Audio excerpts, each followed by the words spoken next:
is likely to be a distant dream. Normal, it will not be, at least until we had herd immunity and we have a vaccine. Today, Governor Gavin Newsom refusing to give a date, but laying out what the new normal could look like after the COVID-19 crisis passes. More teleworking, more distance learning. Schools could have staggered start times and different hours for lunch and recess, depending on grade. This is a conversation about modifying. It's not only schools that will need to reduce physical contact. Our social lives may look very different too. For example, in restaurants, the number of tables may be cut in half. You may be having dinner with a waiter wearing gloves, maybe a face mask. Perhaps even a temperature check at the door. You know, it's very concerning. Methods that chefs like David Nayfeld say put K-Fico and many other restaurants out of business for good. But if you were to tell them that most of them are going to open to being cash constrained even further than they were before, I'm afraid that we're going to be looking at a lot of dire situations. A situation businesses say that could go from critical to impossible without a major monetary lifeline. In San Francisco, Lily Tan, NBC Bay Area News. Now, the governor also talked about forming an economic task force. It's looking at how to jumpstart every part of the state's economy. He says in order to do that, you need to change the definition of what's considered to be an essential business, so that will be expanded. Newsom also plans to announce more details about this economic task force a little later in this week. Okay, let's look at where things stand in California. There are now more than 23,000 cases. You can see it up here. That's an increase of about 1,000 people just within the last 24 hours. There are now more than 3,100 people hospitalized. Of those, more than 1,100, right here, almost 1,200 are in the ICU. While there are more people hospitalized today than yesterday, the number of ICU cases actually dropped, even if it was just slightly. A huge blow for San Francisco. It's not a surprising one. Pride is officially canceled. Pride Week was scheduled for late June. Hundreds of thousands of people expected to attend. It's the 50th anniversary. Organizers say they're going to move some of the events online, such as virtual art displays, Pride talks, and interviews. So no pride, no cheering at the ballparks, and no wedding receptions. Governor Newsom making it crystal clear, don't expect to go out to those type of events this summer.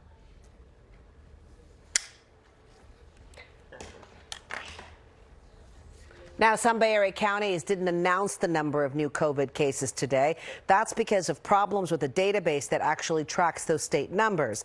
San Francisco, Solano, and Napa County were able to report in. They all had an increase in cases.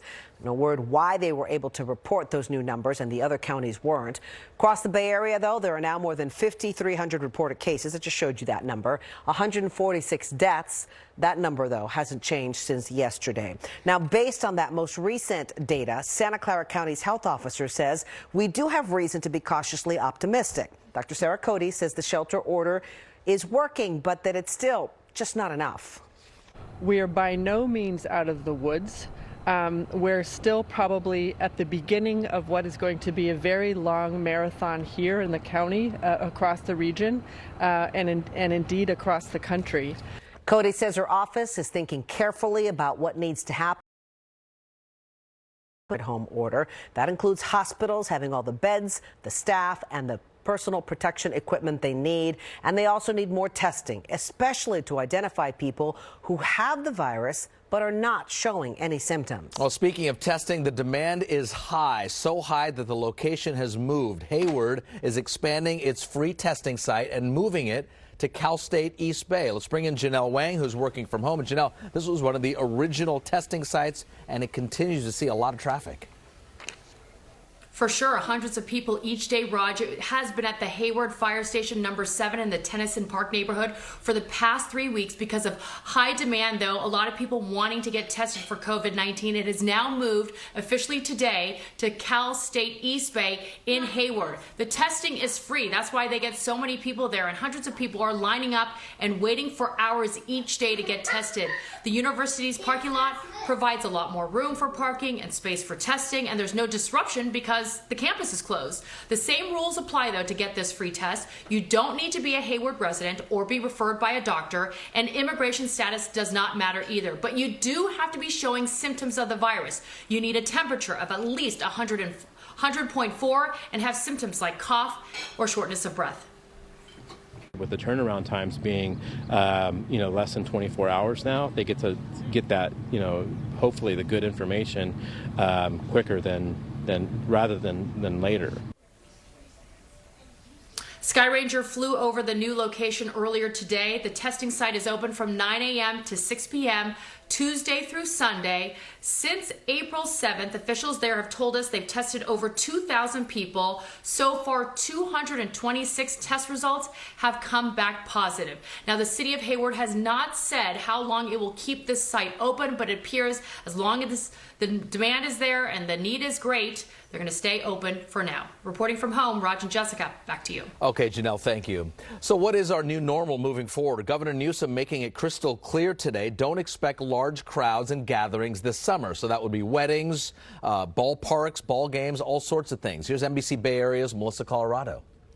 The Oakland Arena has been sitting empty for about a month now. Concerts that were scheduled for this month have been postponed to August. But Governor Gavin Newsom has a sobering message for music fans.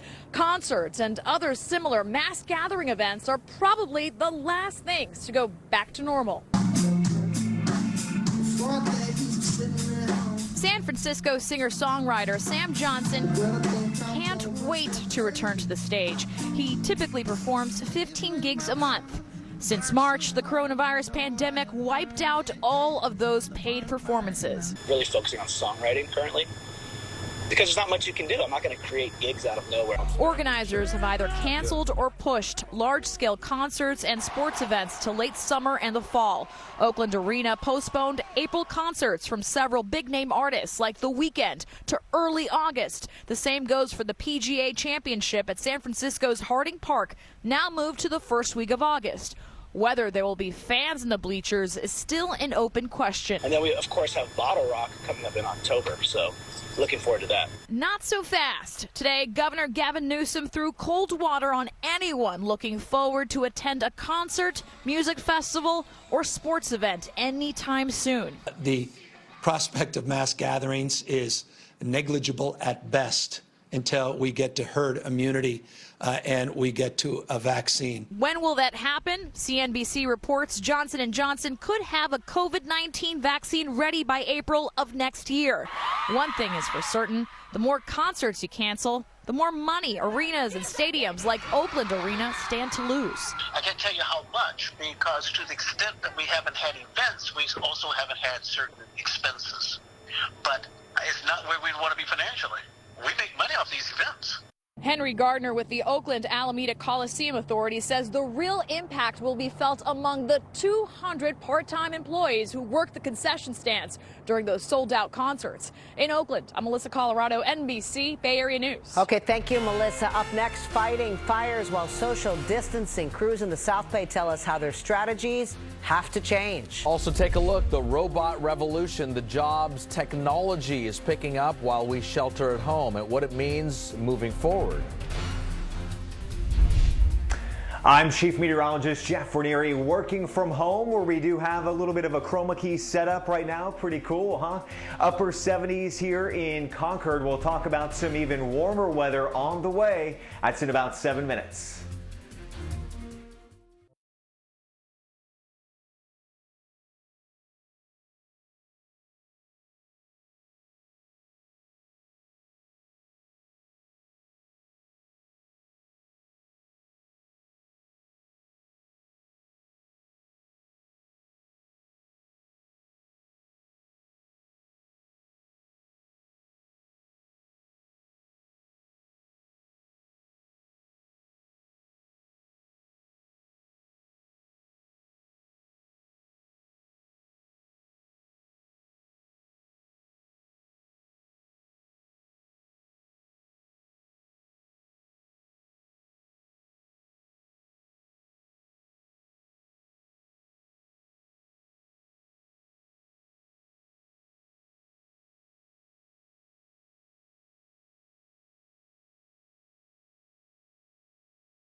Well, as the temperatures slowly ramp up, so does the potential danger to firefighters, who now have to deal with fire and the threat of coronavirus. NBC Bay Area's Robert Honda joins us from Los Gatos to show us how firefighters are now adjusting to a new normal. Well, the coronavirus has definitely changed things for firefighters, whether it's the aerial crews or those on the ground. They have the tough task of trying to keep new safety procedures in mind during usually hectic situations. It's been a busy day for the San Jose Fire Department. Firefighters responded to 3 house fires just this morning, including one in the Willow Glen neighborhood, all while wearing full, cumbersome PPE and maintaining social distance between themselves and victims. Now we have to assume everybody is contagious. So pretty much every call we go on now, we're having to wear all of our protective gear. Adjusting to the new procedures has been a learning experience for all first responders. The San Jose Fire Department has been providing new videos to firefighters. After an initial rash of cases, the rate has slowed down considerably. Our crews are really aware of everything, and they're making really good decisions out there. They might look a little different when they come into your house now. It makes sense aerial firefighting is going to be even more crucial on wildfires and any kind of rural terrain, but coronavirus measures are more difficult in the air, where there is almost no room for social distancing or the extra protective equipment. Especially with the spinning rotor and not losing a grip of that, so that it doesn't get caught up in our rotor system or sucked into our engine. So it's going to take some time to get used to. There's another pressure that hovers over all first responders: staying healthy. The HealthTech unit has 15 highly trained members, and it's very difficult to replace anyone who gets sick. And that, in turn, affects the efficiency of firefighting. In Los Gatos, Robert Honda, NBC Bay Area News. Thank you, Robert. A call for help from police in the East Bay. They're trying to identify a woman they say capitalized on coronavirus fears to commit a serious crime. Vallejo police say the woman stole items from this Target store. And while she didn't use any kind of weapon, police say she did cough in the faces of store employees who tried to stop her. Afraid of getting infected, the employees just backed off and the woman got away. Police say that act of intentionally coughing in employees' faces amid this pandemic turns the crime from simple shoplifting into felony robbery. Shoppers agree it is way out of line. It's almost like drawing a pistol on somebody. I would say, you know the gun ain't loaded, but you still draw it on them. How are they going to feel when you do that? I think it's the same thing. Police are hoping someone can help them identify this woman. They say anyone caught using the pandemic to prey on others will face serious charges. The fight against COVID-19 is also being fought by robots, and we're seeing them go where humans can't. Our business and tech reporter Scott Budman takes a closer look at the cleaning tech. Well, it's a story that takes place in abandoned office buildings where we someday hope to return. But first, they have to be cleaned and disinfected, and that's where the robots come in. You're watching a test run of the agile, dexterous, autonomous mobile manipulation system. In short, a robot capable of cleaning an office infected with COVID-19. That robot is basically intended for disinfecting an area. Created in a University of Southern California lab, the robot can use ultraviolet light to clean offices, schools, virtually anywhere there may be traces of the COVID virus. It can even get those hard-to-reach places. You use the arm to move the keyboard out of the way, and then on the arm itself, then we have ultraviolet wand, which then you can move it over the area, and that also disinfects. The bot's creators say it's close to being ready to roll, but is not intended to replace actual people and actual jobs, just to do the dangerous stuff. Tech watchers approve. In the same way that we want to have robots diffusing bombs or going into buildings that are potentially collapsing, cleaning offices of COVID virus is one of those uses right now. Not to take jobs from the office, just to make the office safe enough so we can get back to our jobs. The program is currently looking for additional funding, both from the federal government and from robotic companies. In San Jose, Scott Budman, NBC Bay Area News. Pretty impressive. All right, let's turn things over to Jeff Ranieri. Jeff, you've got some new toys at home. You've really upping your game.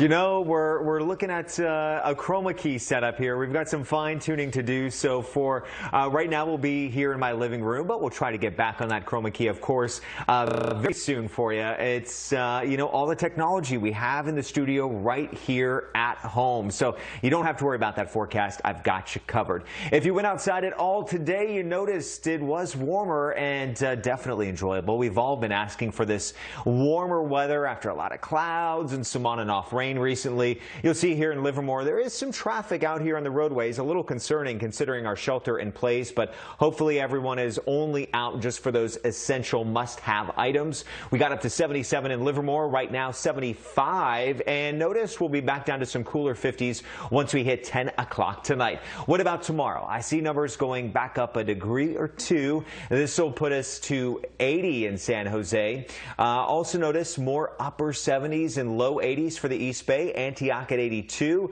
Napa 80, and Clear Lake 78. So tomorrow really looks just as good as today was, just a slight bit warmer. Now with some of this warmer weather moving in, I know a lot of you are concerned about, of course, our reservoirs, and that's for good reason. We haven't seen nearly as much rainfall as we had last year, but just know we have the water storage. Statewide, we're at 99.9% of average. Lagunitas 89%, San Pablo 82, Lexington 48. So all in all, not bad considering the fact that we're anywhere from 6 to 10 inches behind on average across the Bay Area on that rainfall. Look at the snow. March 3rd, there was little snow over the Sierra, and take a look at the current satellite view and you'll see there's quite a bit more snow right now over the Sierra as we are at 63% of normal. So while we do have a moderate drought moving in, I think we'll avoid any water restrictions over the next 2 months at this point. Coming up in about 25 minutes, we'll take a look at some weekend rain chances that'll help to wash away some of this pollen. And then maybe, we'll see, I might be able to get back on that chroma key here in a little bit. We know you're excited about that. Thank you, Jeff. Up next here at 6 o'clock, it's another takeout night across America. Yep, it's dinner time. We're going to show you how people in the Bay Area are supporting our local restaurants.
Yeah.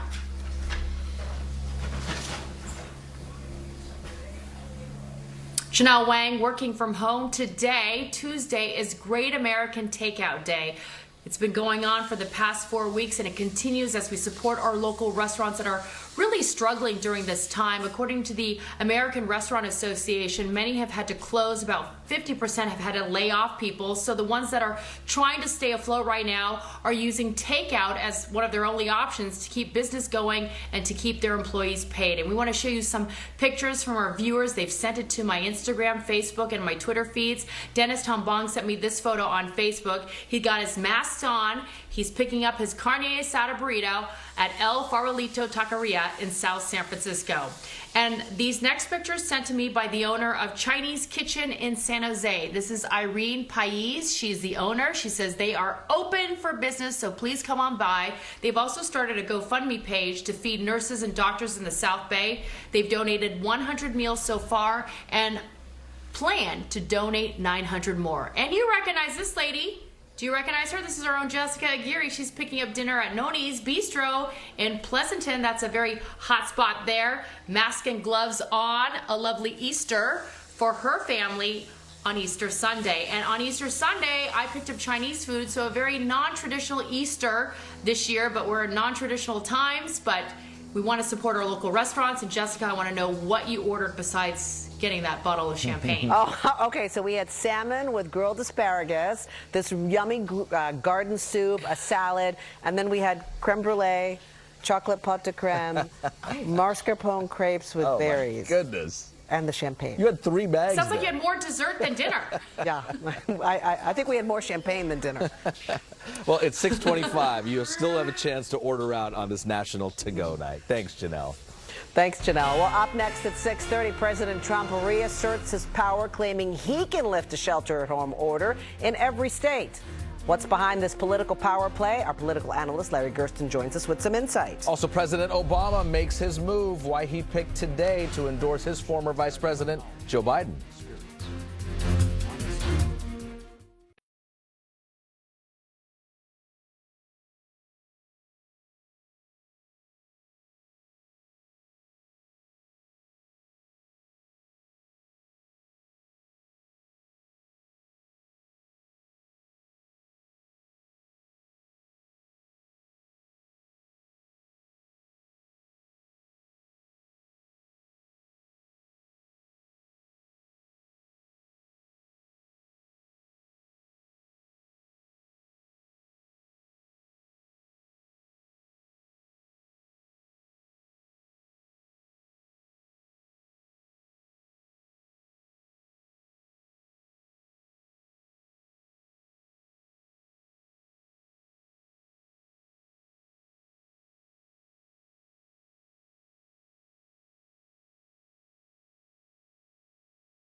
Right now at 6:30, cutting off funding for the World Health Organization. President Trump says he's not happy with the organization during the early stages of the outbreak.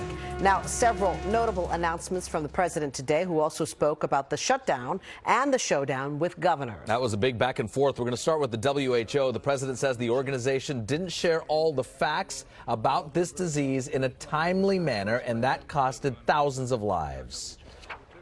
As the organization's leading sponsor, the United States has a duty to insist on full accountability.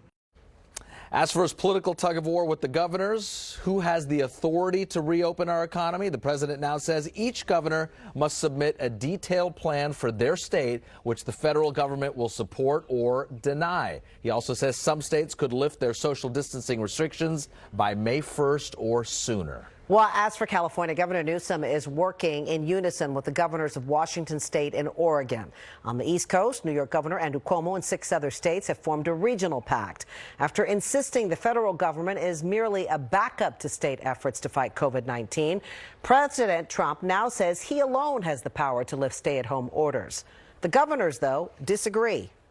Science or public health, not politics, must be the guide. So the president doesn't have total authority. Experts say testing must become more widespread before restrictions are lifted, and many fear that restarting the economy too quickly could reignite the spread of coronavirus. So how do we reopen in California, and what's behind President Trump essentially saying that he can Bigfoot the governors? Let's bring in our political analyst, Larry Gersten. And Larry, let's go ahead and start with that initial question of where President Trump has authority over the governors of these states. All these governors are saying, no, I get to call the shots in my state. Where do we stand on that? You know, Jessica, it really depends on what day of the week you ask that question. Yesterday, the president claimed that he had total authority, that as president, he could tell everybody and anybody what to do about what, whenever, whatever. That's what he said. Lots of pushback from that, from the governors, from just about everybody. Today, he said, well, come the next week or two, I am going to authorize the governors to go ahead and do whatever they want to do, whenever they want to do it, however they want to do it. What a difference 24 hours makes, because, quite frankly, he got tremendous pushback on what he said yesterday, because no president anywhere in the United States has ever had that kind of authority, because the Constitution stipulates the president doesn't have that kind of authority. Okay, before we get to Governor Newsom, one more question about President Trump. He said today that he wants the governors of the states to submit to him a detailed framework for how they want to do stuff, and then he'll give it a yay or a nay. Does he have the authority, since initially when all this first started, he merely gave guidelines to the different states as what they should be doing? Jessica, you're absolutely correct. The president has no authority to demand such things. He can demand, for that matter, anything he wants. But whether the governors have to honor that is another story altogether. Look, the president does have powers. He certainly does. He could have used, for example, the Defense Production Act much better than he did. That's a power he has, courtesy of legislation passed by Congress. He does not have the power to demand from the states these things, or better yet, receive it.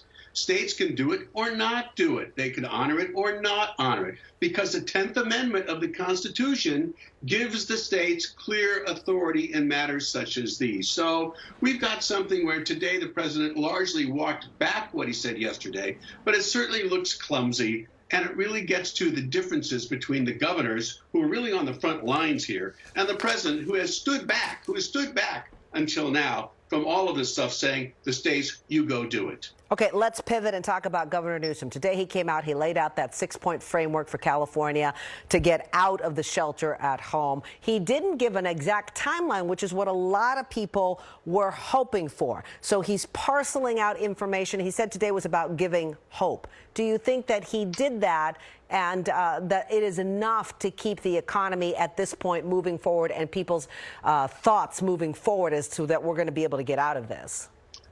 Governor Newsom has been very careful not to raise expectations. That's one of the great differences between the president and Governor Newsom in California, and for that matter, Governor Cuomo in New York. The president has constantly raised expectations only to see them fall flat, that things haven't happened the way he thought they would. Go all the way back to January, we don't have to recite all that stuff.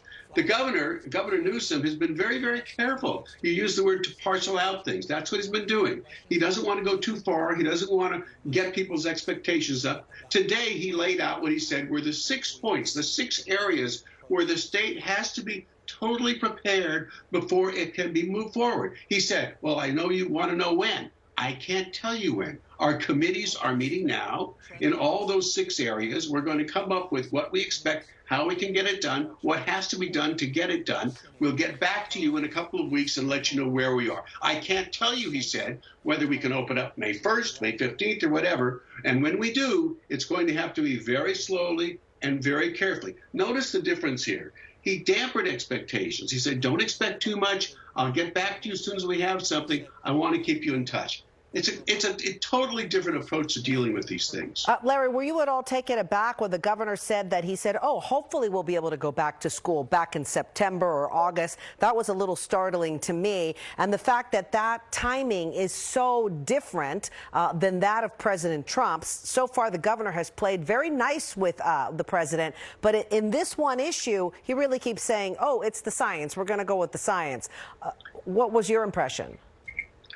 He's going with the science. He says, basically, our health comes first. We can't put the kids in school unless we know it's safe for them to be in school. We can't open up businesses unless it's safe for the workers to go there and safe for the people who go to the business to go there. We have to depend upon science. We have to make sure we can be tested. We have to make sure that people know who has the virus and who doesn't have the virus. Very careful, very methodical laying it out. And yeah, a lot of people, especially those with young ones, were probably a little taken aback when they heard maybe not in September, we'll have to see. Although think about it for a second, Jessica.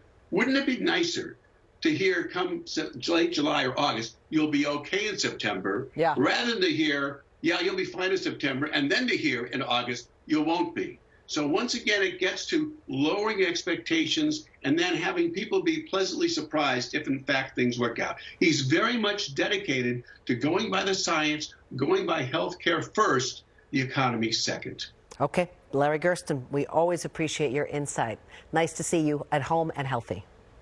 Thanks, Jessica. Well, the wait is over. Today, former President Obama officially endorsing his former Vice President, Joe Biden. The announcement was live streamed, as so many of our items are nowadays. President Obama says now is the time during this pandemic. He lauded Biden's experience, his honesty, and humility. Choosing Joe to be my vice president was one of the best decisions I ever made, and he became a close friend.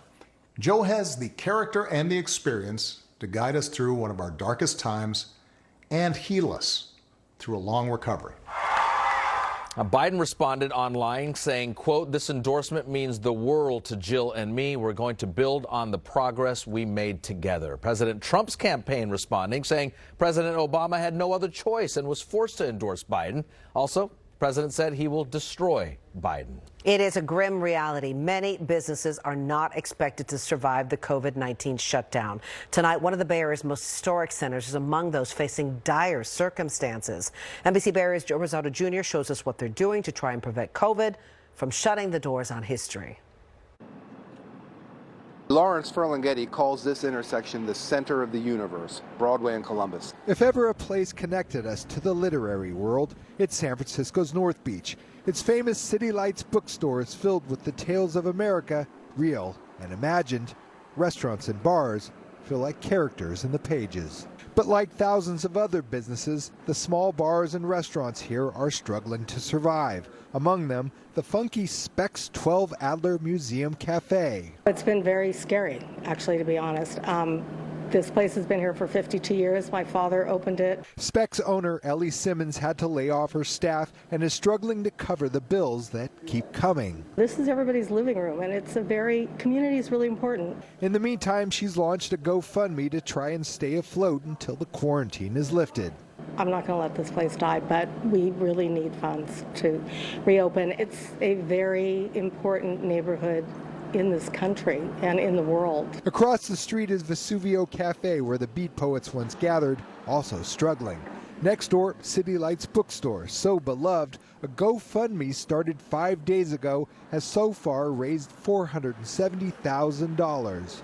Everybody in the neighborhood is thrilled. Jerry Cimino, owner of the Beat Museum bookstore, is also hoping to weather the storm. If anybody deserves to come through it, it's the link to the past. For a half-century, Specs has been a place where people gather to celebrate or commiserate in the face of tragedies, a place that people will need more than ever. I hope we come back from this. Joe Rosado Jr., NBC Bay Area News. Now, coming up tonight at 10, join NBC News for a primetime special report on the coronavirus pandemic. Savannah Guthrie and Hoda Kotb will bring us all the latest developments, including inspiring contributions from a team of engineers and doctors working at breakneck pace to design new face shields amid the critical shortage of protective gear.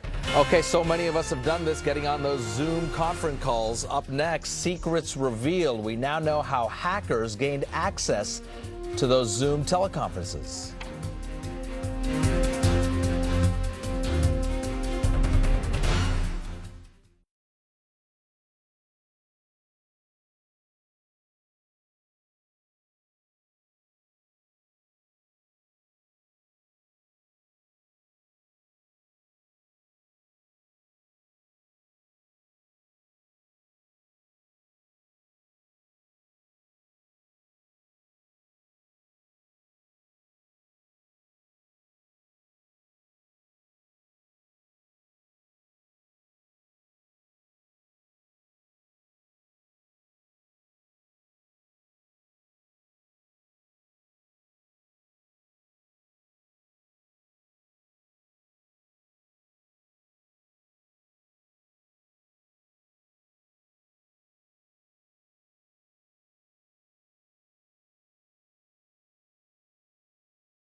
Disturbing information tonight about the security of the Zoom app video conference, which has become a signature tool during this coronavirus.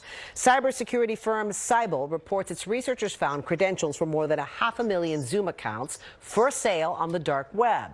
Some were being sold less than a penny. A few were offered for free on hacker forums. This follows reports of so-called Zoom bombing, where hackers disrupt a Zoom call and post offensive content. Zoom says to be safe, use unique passwords and secure email addresses. In normal times, your driver's license is a big issue, sometimes a big headache. You always need to keep it valid. Now, the DMV is extending all licenses that are about to expire. If your license or ID card expires between March and May, it will be automatically extended until May 31st. And if you're older than 70, you're automatically extended 4 extra months. The DMV is urging everyone who's eligible to renew your license online to do that. All right, let's take it back to our Jeff Ranieri, who is creating. Oh my goodness, you've got your green screen up. Yes, yes. You know, one thing that's changed, you guys, is my remote. Look at how massive this is right now. Is that a keyboard? Yeah. It is. We do have that chroma key set up here in my living room as well. And the one thing that might have been bothering you lately is the pollen. Oak trees in the high category. We'll talk about when some rainfall will move in to help wash that pollen away and how long these warmer temperatures last. I'll see y'all in about 7 minutes. Looking good, Jeff. All right, we spotted a trend in illegal robocalls during the pandemic, but it might not be what you expect. I'm consumer investigator Chris Kimura. We'll have that story next.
Okay, did you hear that silence coming from your phone? A lot of us have been noticing fewer robocalls.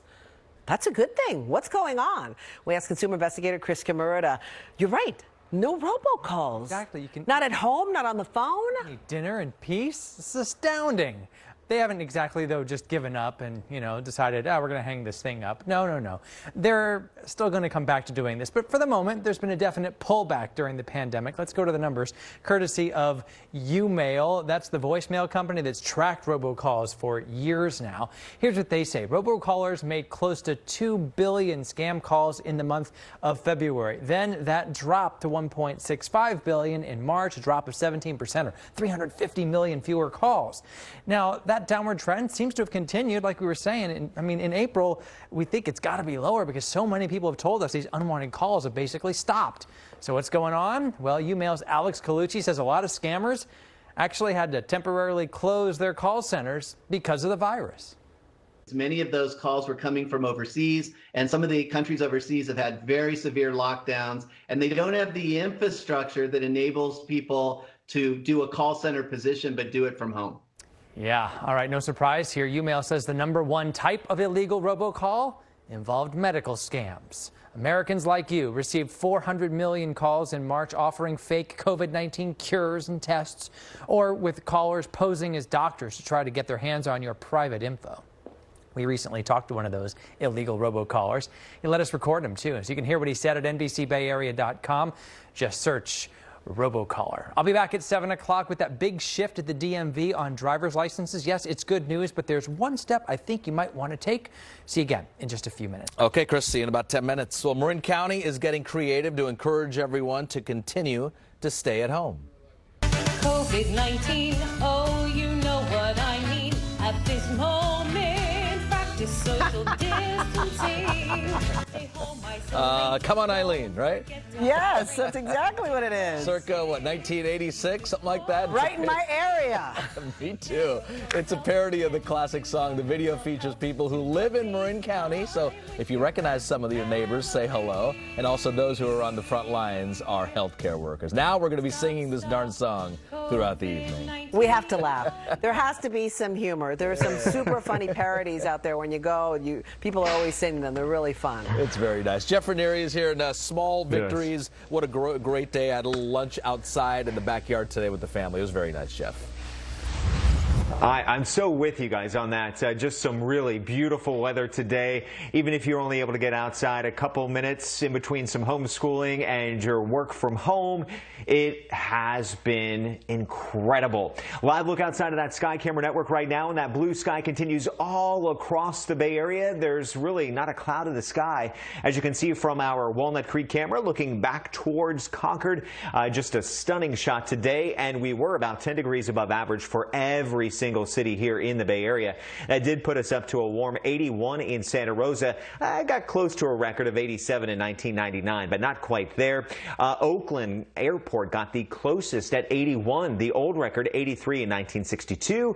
And you'll see we're far from a record in San Jose, but a warm day at 79, the record 90 set back in 1985. Nonetheless, some warm weather. It's not dangerous kind of heat, thankfully, so at least we can be outside with it.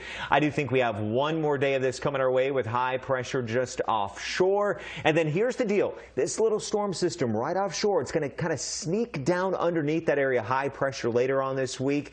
And then that's eventually going to lead us with some cooling and some morning fog once we hit Thursday and Friday. And that's part of some larger changes that will eventually bring us some rainfall. But no rain tomorrow morning. We start off with that sunshine. Temperatures here in the 50s.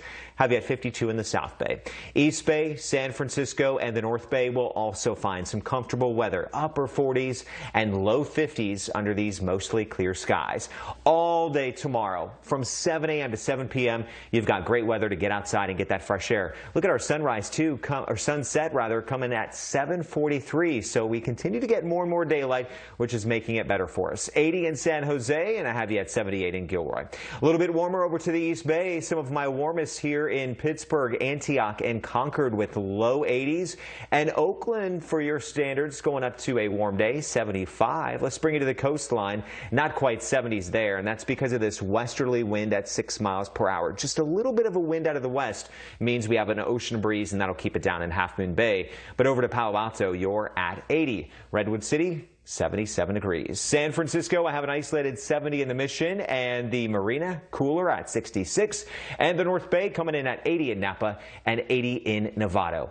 Here's the new change coming our way. By 5 p.m. tomorrow night, clouds build near the coastline, and then by Thursday morning, we start to see the clouds and fog beginning to return, at least for those morning hours. So my extended forecast has that fog once again by Thursday. That'll be our next change. Then by Sunday, 10 p.m., spotty shower chance. Best bet of rainfall coming on Monday, 500ths to a quarter of an inch. Let's look at the inland valley temperatures. We're up to a warm 80-degree average tomorrow, and we're down to a much cooler 65 on Sunday. So the weather, I think overall, has been definitely cooperating. We get the sun in here, and just when you might be getting tired of that, we get some more clouds and some rain chances. So I think we're kind of making everybody happy at this point, hopefully.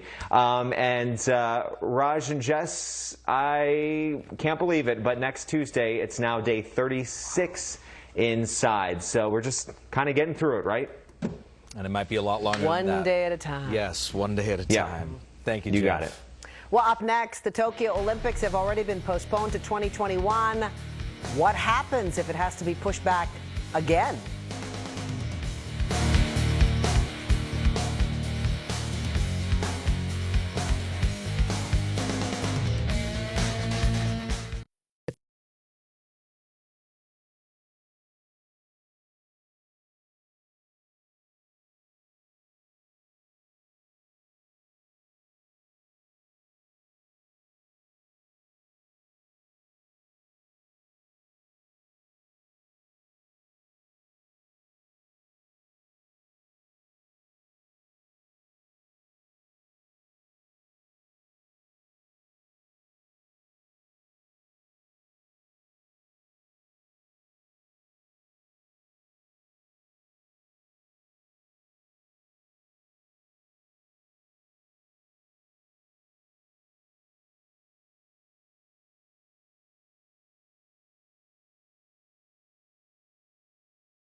Okay, organizers of the Tokyo Olympics say there is no plan B for the Summer Olympics if they need to be postponed again.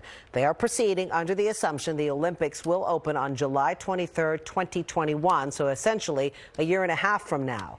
The severity of the pandemic, though, and the death toll has raised questions if it'll even be feasible to hold the Olympics in just over 15 months.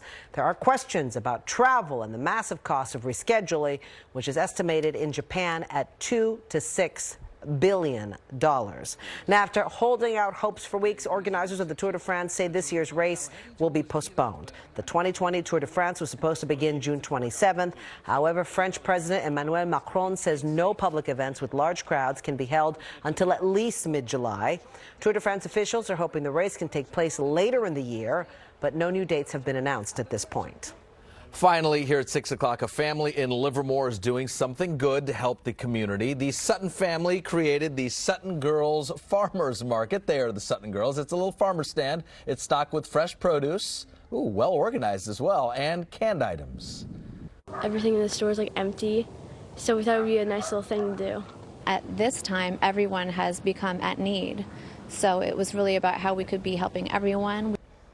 Look at that, all That's labeled so oranges, pears. They got the whole stack of fruit there. The food comes from their garden. That's impressive, as well as contributions from the neighbors. That carrots and peppers as well? That's really nice. Raj, you're a gardener. I am. You should be pulling some stuff from your garden, putting it out. The Sutton Girls, I will be sending you delivery if I can, once I start growing everything. That's fantastic. It looks nice.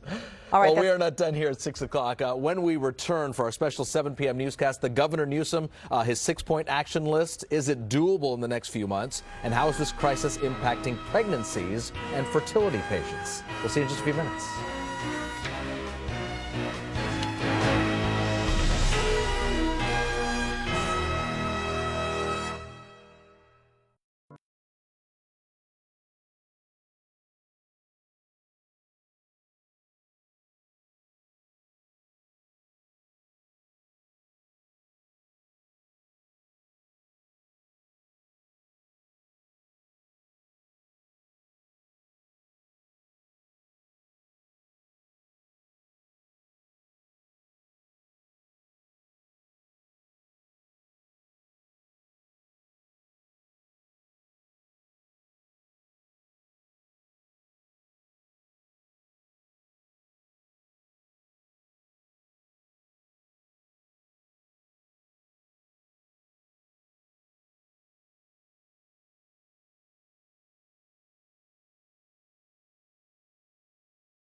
We're going to pick a date. We're going to get a date that's good, but it's going to be very, very soon, sooner than the end of the month. Right now at 7, President Trump says 20 states could be reopening before May 1st. How we now apparently plans to work with governors through the process and who will have the final say. Good evening, everyone. Thanks for joining us for our special 7 p.m. newscast. I'm Jessica Aguirre. And I'm Raj Mathai. We got a long list also of action items from Governor Newsom, what we need to do before our shutdown ends. We also have Janelle Wang working from home. Janelle. Raj and Jessica, the demand is high and the need is great. We're talking about testing for COVID-19.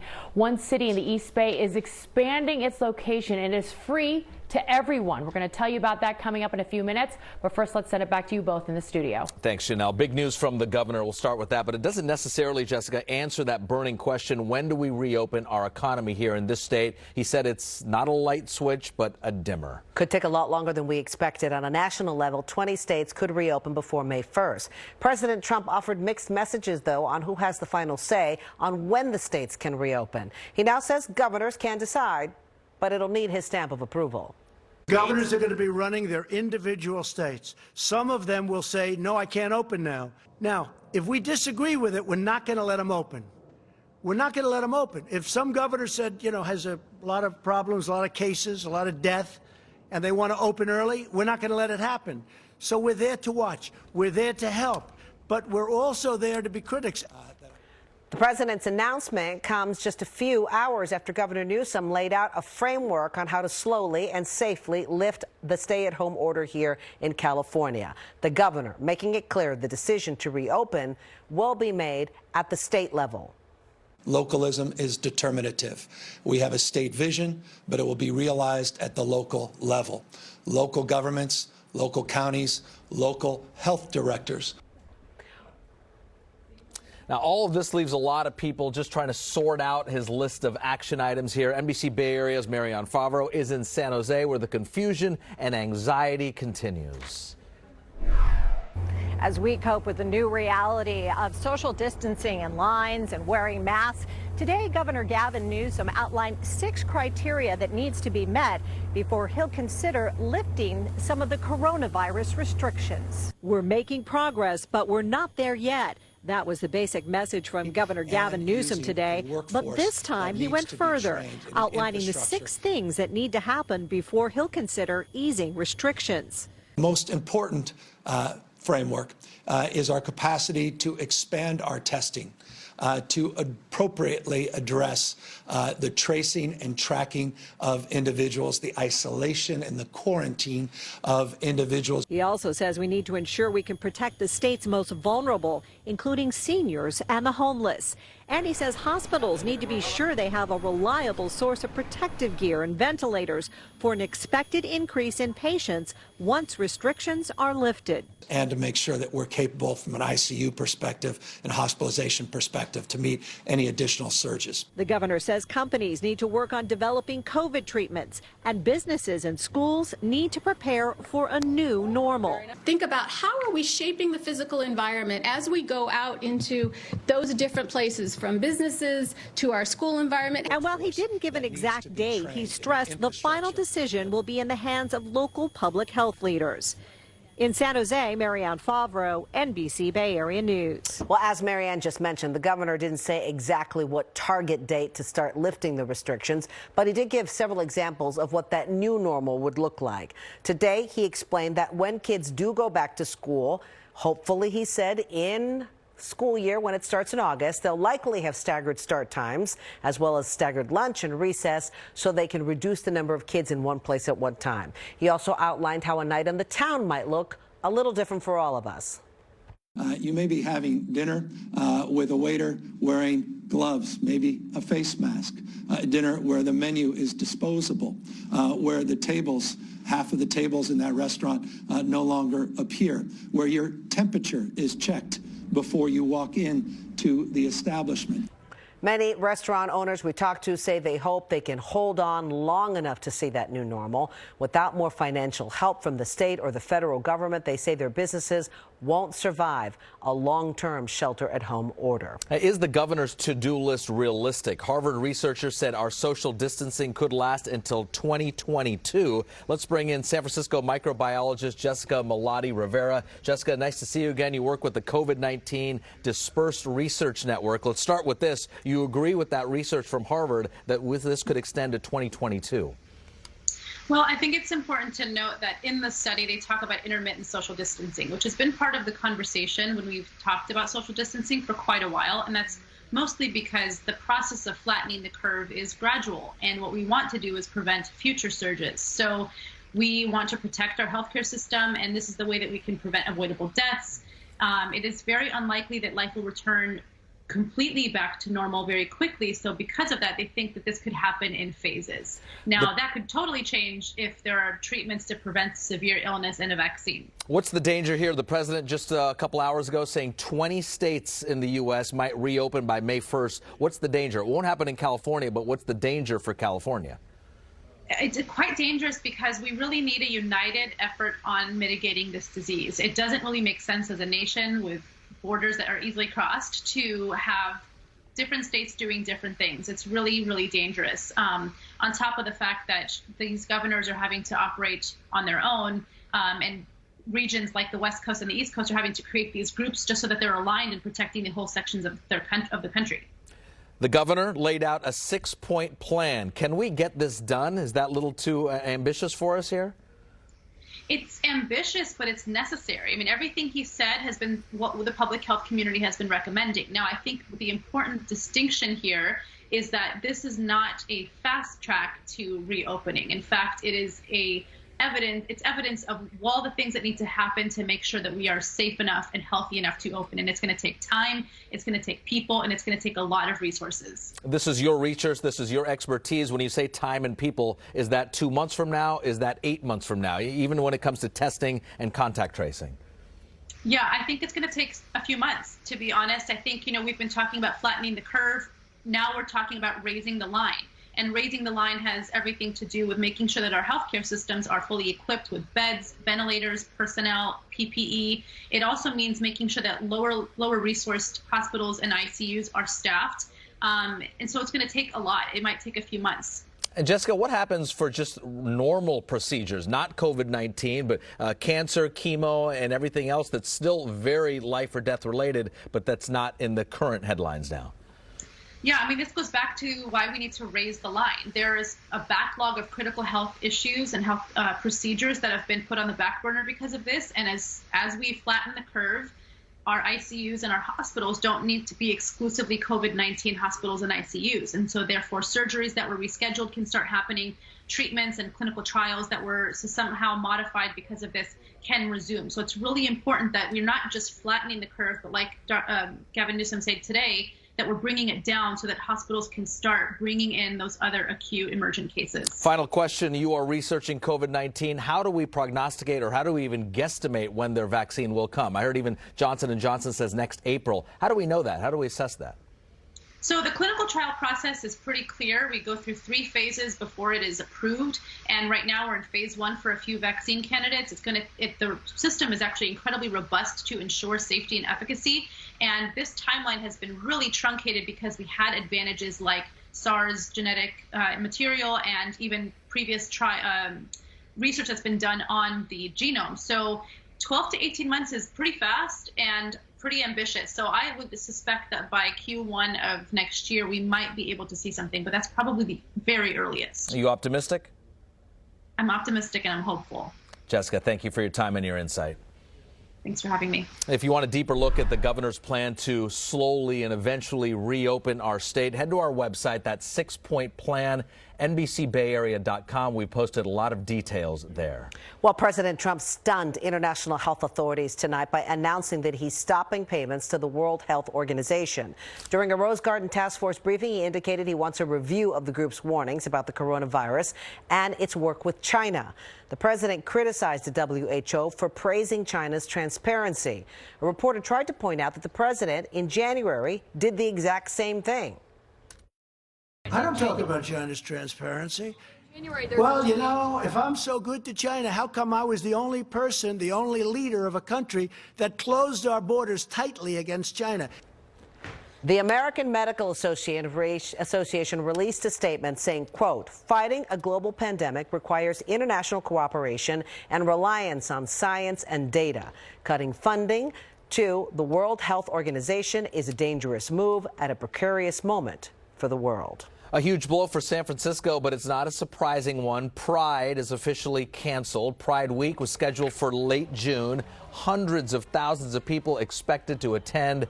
Particularly disappointing because this is the 50th anniversary. Organizers say they're going to move some of the events online, such as virtual art displays, Pride talks, and interviews. Well, they simply outgrew their original location, Hayward expanding its free testing site and moving it to Cal State East Bay. Our Janelle Wang is working from home, and this testing site was one of the first, Janelle, and it really is seeing a lot of traffic.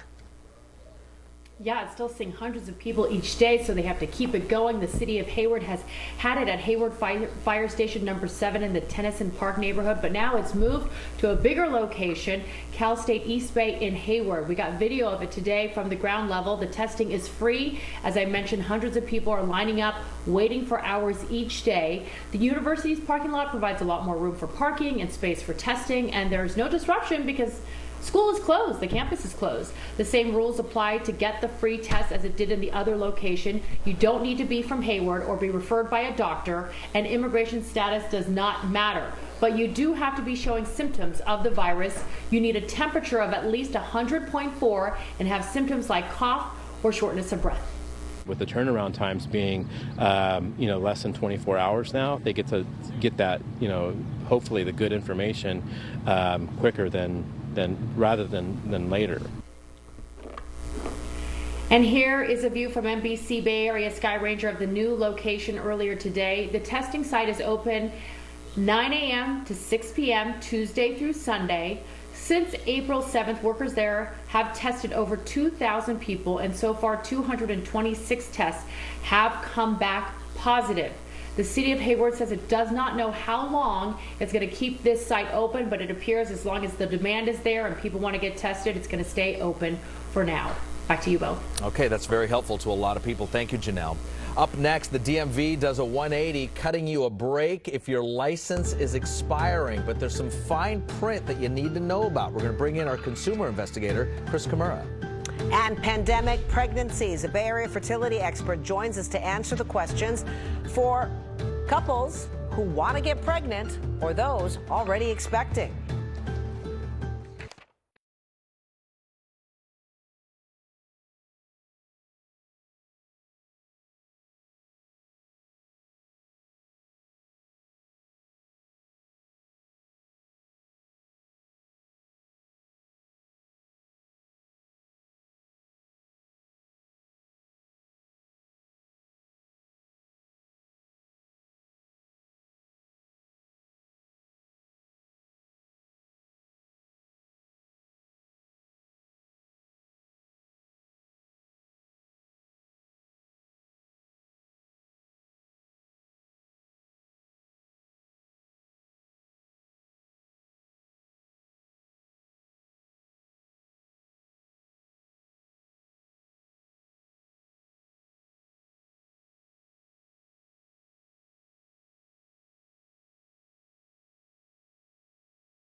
Well, here's a potential headache that you can avoid. Jessica, that's good news here. Today, the DMV extending those expiration dates for our driver's licenses. Yeah, that's a tough thing. What if your driver's license was going to expire? Let's turn to consumer investigator Chris Kimura.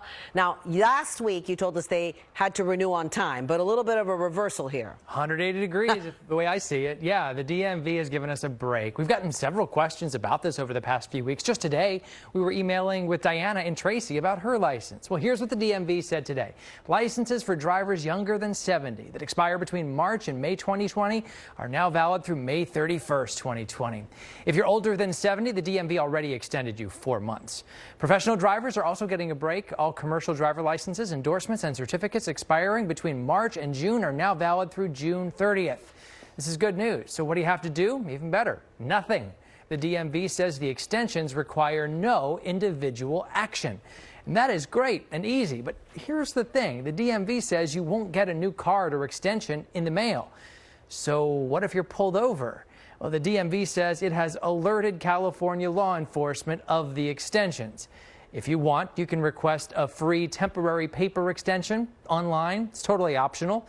The DMV says it has set up this website where you can get the paper card.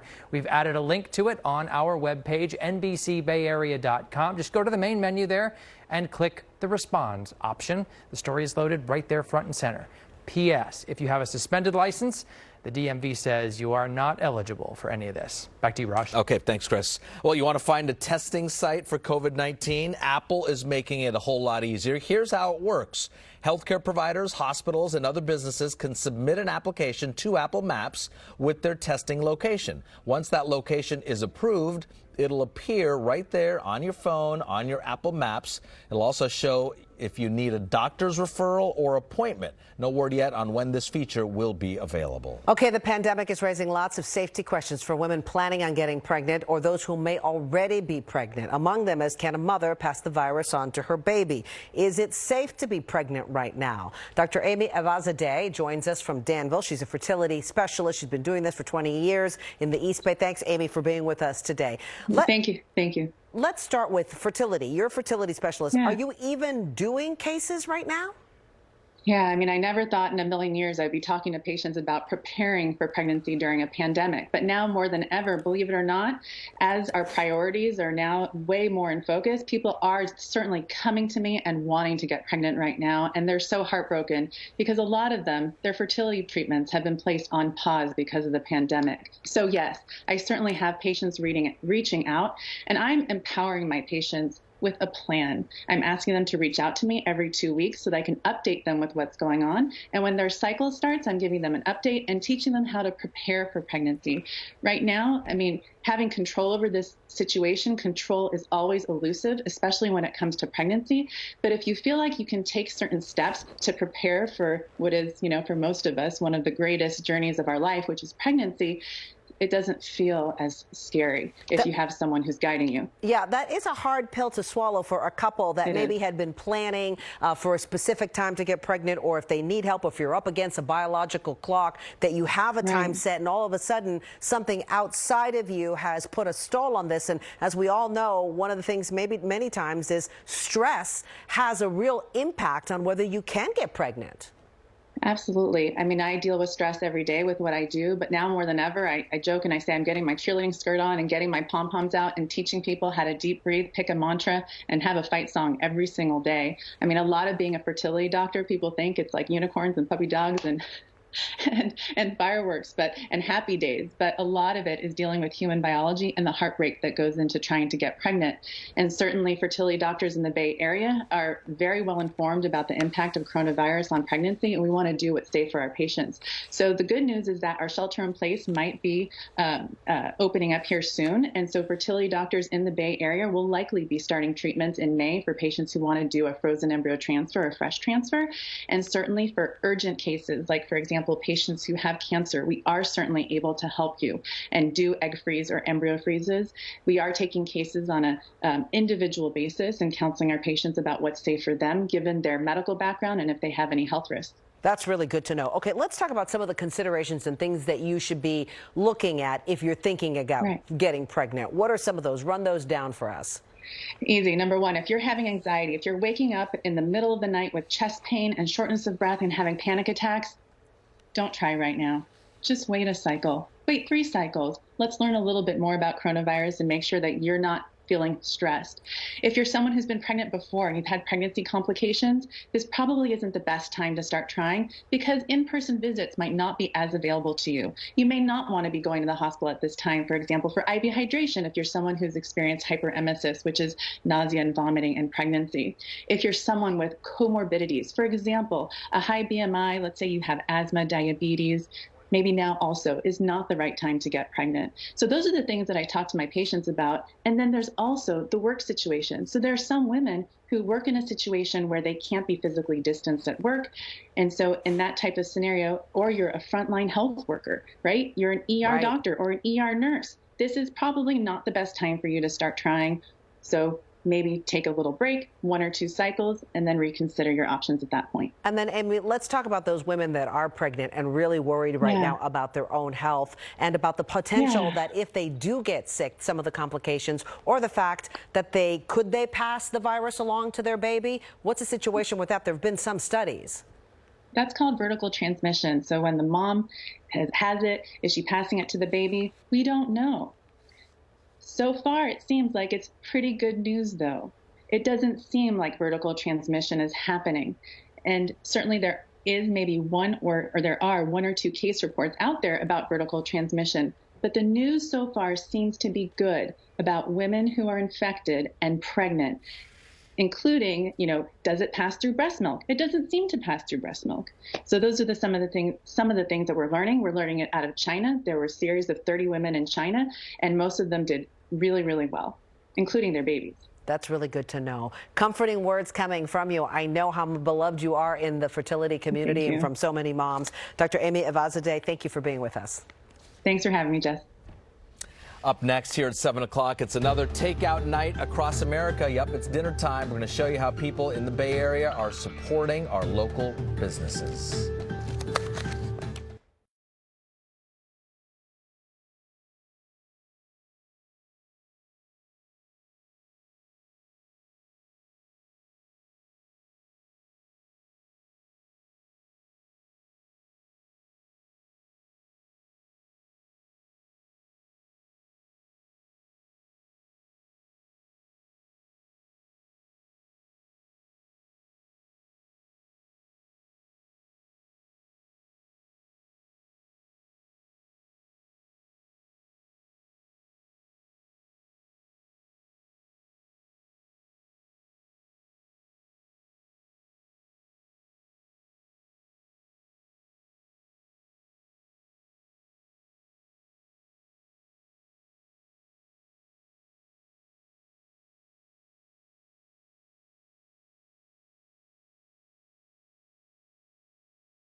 Janelle Wang working from home. Today is Great American Takeout Day, which supports the struggling restaurant industry, which has been hit extremely hard during this pandemic.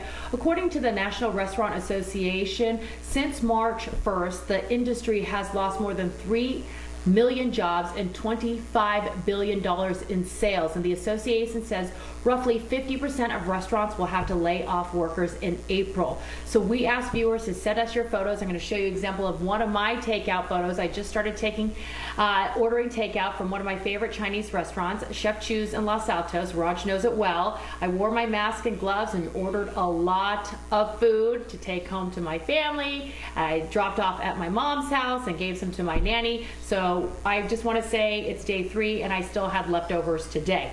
Marlene Milani sent me this picture to my Instagram account. Check out this bread. It's from Al Castello Restaurante in San Jose. She and her husband celebrating their 48th anniversary in quarantine, but it looks like they had a lovely evening. Congratulations to the both of them. And Otto Faithful sent me this picture on my Facebook page. This is him picking up takeout from his favorite restaurant, Cattleman's in Livermore. And this is Michael Wang getting takeout from one of his favorite restaurants, Vivace Ristorante in Belmont. He took a picture of his Moscow Mule to go. You can now order alcohol to go as long as you also order food. Just to let you know, the Great American Takeout Day is every Tuesday, not just today. And if you're like me, you're tired of cooking, no one wants to eat my food anymore, and it's better just to get to go. So let's get this right. You delivered Chef Chu's Chinese to your mom and your nanny. Jessica, where were we on the list? Do we need to tip you? What's happening here? Yeah, and I didn't get the Mai Tai that she didn't tell us that she also ordered. It's the first time I got a drink to go, and wow, that was really nice. They put it in a soup container, and I brought it home. It was great. Good for you. Thanks, Janelle. Well, the outbreak means a new normal for everyone, including us here at NBC Bay Area. So, of course, we're highlighting some of the ways our lives are changing, too. Yep, Robert Honda came up with, in order to get out of the house, turn a chore, washing the cars, into family bonding time. He's been dying to do that. Robert adds he could also do this before the outbreak, but now it's more fun to get out there in the fresh air and stay away from other people and do it with his family. You notice Robert has the glory position there with the hose? Mason, his son, is doing the work. Yes, exactly. Obviously. Oh, remember that classic song from the 1980s, Come On Eileen? It's back, and people who live in Marin County are working it. COVID-19, oh, you know what I mean. At this moment, practice social distancing. We're going to sing this all night. Yep, it's a parody. Marin County says the stars of the video are people who live there and the healthcare workers to remind us to stay at home. Love me some 80s music. Up next, she used to getting attention for her cakes, but now she's going national, where you'll see this Bay Area baker on TV tomorrow.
Coming up tonight at 10, join NBC News for a primetime special report on the coronavirus pandemic. Savannah Guthrie and Hoda Kotb will bring us all the latest developments, including the inspiring contributions of a team of engineers and doctors working at breakneck pace to design new face shields amid the critical shortage of protective gear. A stroll through the San Francisco Zoo was an enrichment experience today for these guys, curious penguins. They look a lot like human visitors, don't they? They stay right there on the path. They can go anywhere they want. They seem enchanted by everything they see. Zookeepers say the animals they care for are definitely noticing the lack of us humans, and they seem just a bit puzzled by it. I think they're looking for the snack shop and the popcorn you get at the zoo. Maybe where the Mai Tais are made, too. Yeah. Okay, we want to end on something good happening tomorrow on the Kelly Clarkson Show. Kelly will be joined by Amanda Nguyen, founder of Butter and Bakery in San Francisco. Nguyen was thinking about closing her bakery, and that's when she came up with this idea. So to keep paying our employees and to keep paying things like rent, we have started creating quarantine cakes.